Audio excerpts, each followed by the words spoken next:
Hello guys! Hello para daw sa lahat ng Virgo. Virgo, alamin natin kung anong messages, vibration para sa iyo Virgo. This is general reading, so I hope na makuha mo yung energy. Virgo, ano ba ang message na para sa iyo? Okay, leadership. Leadership Virgo, sinasabi ng bara sa iyo dito na step into your leadership, share your message, inspire and empower others. So, may mga Virgo dito na posibleng may kakayahan kayong mag-lead, may kakayahan kayong baguhin yung sitwasyon sa pamilya nyo, sa environment nyo, sa community. But since you're a Virgo, yung Virgo kasi ay kontento na siya sa comfort zone niya. Hindi siya mahilig makialam sa mga issue sa paligid niya, hindi siya mahilig makialam sa mga nangyayari sa paligid niya. So, dito sinasabi ng barahan na oras na Virgo para mag-step up ka, okay? Kailangan na ng panahon ngayon, yung katulad mo, para ma-inspire ang mundo, 'di ba? Parang like kasi yung Virgo ay kumbaga sa lahat ng zodiac sign sila yung pinaka-pure, talaga yung intention, yung puso nila. So, once na sila ay mag-step up, lalo na yung mundo ngayon ay sobrang gulo, maingay, magulo, masyado ng toxic, negative na yung mundo sa ngayon. So, kailangan ka talaga ng mundo ngayon, Virgo, para kumbaga magkaroon ng konting liwanag sa mundo. Okay? Parang gano'n. So, dito sinasabi ng barahan na kahit sa pamilya, kung may mga kapamilya kang away ng away, mag-step up ka na para maayos na yung away o yung gulo or even sa community. Okay?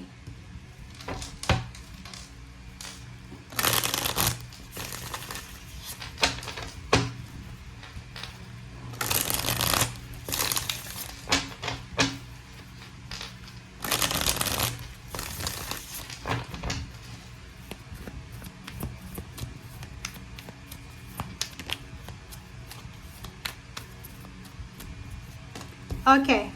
First card natin is the Moon. Sinasabi ng bara sa'yo dito, Virgo, na huwag kang matakot. Diba? Huwag kang matakot. Sumunod ka sa sinasabi ng iyong intuition. Harapin natin kung ano yung mga kinakatakutan natin sa buhay. Maging excited ka kasi sinasabi ng bara sa'yo dito, Virgo, na maraming unexplained happenings, unexpected na happenings ang posibleng darating sa buhay mo na talagang unexplained siya kasi hindi mo alam kung bakit nangyayari to or bakit ganyan, ganito. Okay? So,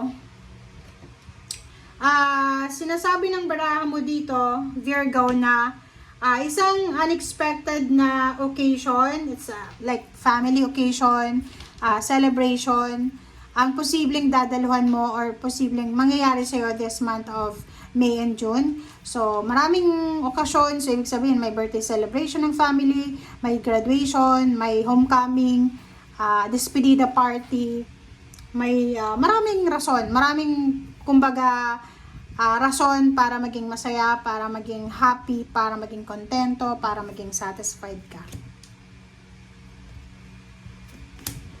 Wow! Ang ganda na ito.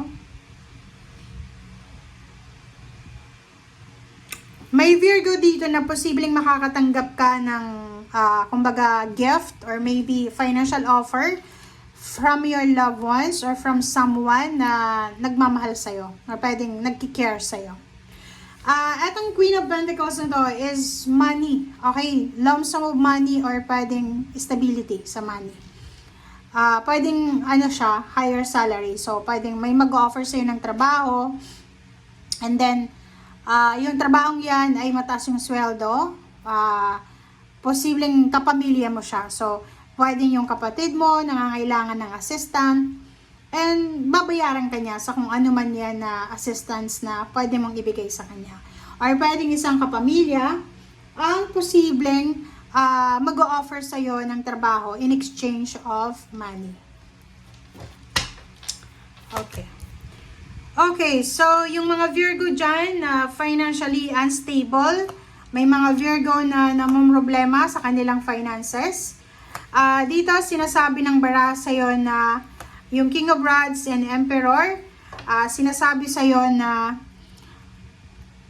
yun na nga, pwedeng may salary increase, higher position, may mga relocations ditong mangyayari. Maganda tong Emperor tsaka King of Rods kasi pwedeng, talagang financial boost, level up sa financial siya. Sa loob ng trabaho, pwedeng, yun nga, madagdagan yung sweldo mo, pero madadagdagan din yung trabaho mo.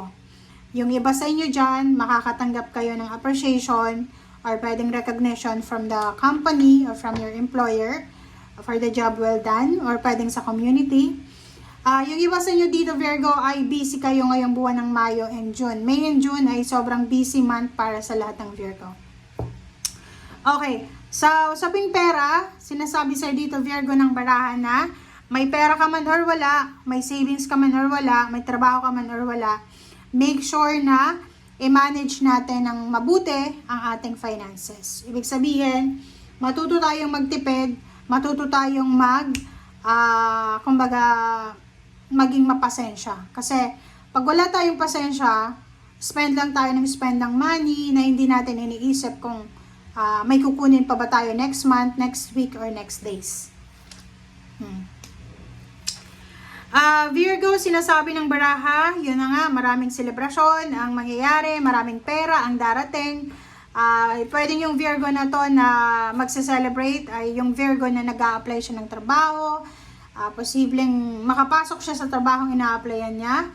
Yung iba naman dito yung naghihintay ng pera, like lump sum of money, or pwedeng nag-loan siya sa bangko, or kung ano pa man, basta sinasabi ng baraha, may Knight of Pentacles, merong incoming money, merong incoming financial offer, or maybe financial lump sum of money, na pwedeng magdadala sa'yo ng sobrang saya. Kasi, atong Virgo na tinutukoy natin is, siya yung Virgo na financially unstable na talaga.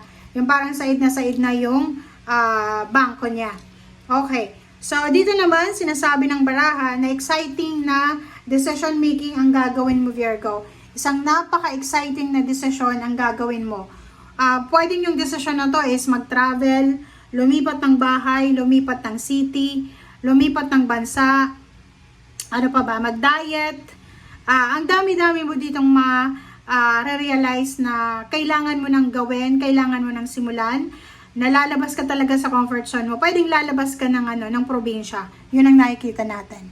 Okay? And sa ilalim mo dito is High Priestess plus 6 of Cups. So, sinasabi ng baraha sa'yo dito na maraming nangyari sa nakaraan na magbibigay linaw sa ngayon. So, magliliwanag yung past mo sa ngayon. So, parang yung dati, may nangyari sa'yo sa past na hindi mo maintindihan.